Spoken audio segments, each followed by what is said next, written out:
Shalom. Eretz Israël, la terre d'Israël, c'est quoi exactement?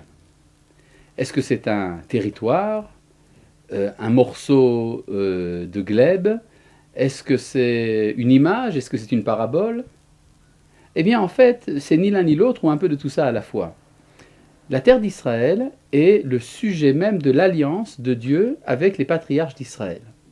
En effet, il y a 7 fois des révélations du Créateur à nos ancêtres Abraham, Yitzhak et Yaakov pour contracter avec eux une alliance, et l'alliance concerne toujours la même chose, la terre d'Israël. Il n'est là-bas question ni de Torah, ni d'alliance sur des sujets de valeur, de la morale, bien que tout cela est très vrai, mais on voit que fondamentalement, le premier lien d'éternité entre le Créateur du monde et les ancêtres de la nation d'Israël porte sur la terre d'Israël.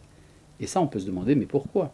Eh bien, tout simplement parce que la terre d'Israël forme avec le peuple d'Israël une seule et même entité, une entité intrinsèque, qui fait qu'on ne peut pas séparer l'un de l'autre.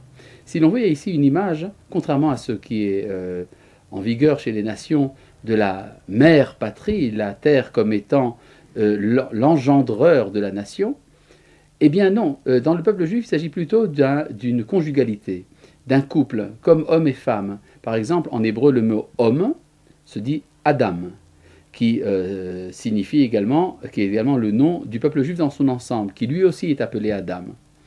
Et le féminin du mot Adam, c'est Adama, qui veut dire la terre. Il y a une relation donc de couple, de conjugalité entre Israël et sa terre, de sorte qu'on ne peut pas parler véritablement de l'existence de ce peuple tant que ce peuple n'a pas retrouvé sa présence sur son territoire d'origine.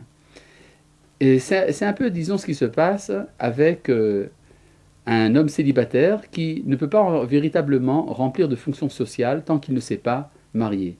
Une fois que le mariage est accompli, une fois que le problème individuel est réglé, c'est alors qu'on peut passer à la vie sociale. De même, une fois que le peuple juif retrouve sa terre, c'est là qu'il commence à remplir une fonction véritablement universelle, qu'il remplit son rôle dans l'humanité.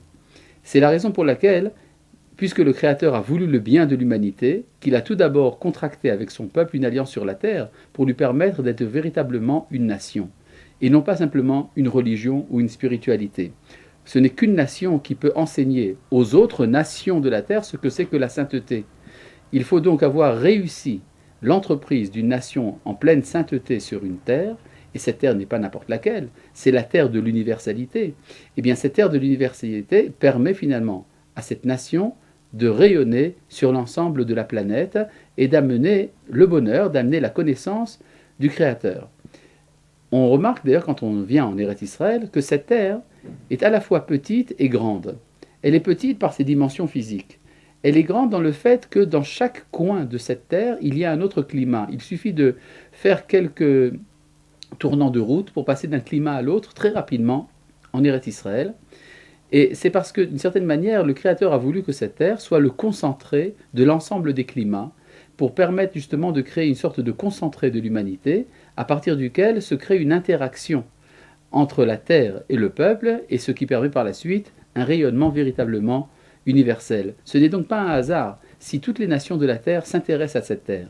Toutes les nations de la terre ont voulu parfois même s'emparer de la terre d'Israël et finalement on voit qu'aucune de ces tentatives n'a véritablement pris racine. Et c'est parce que cette terre était en attente de ses habitants. Cette terre attendait qu'une nation véritablement universelle soit liée à la terre universelle pour le bien de l'ensemble de l'humanité. Shalom.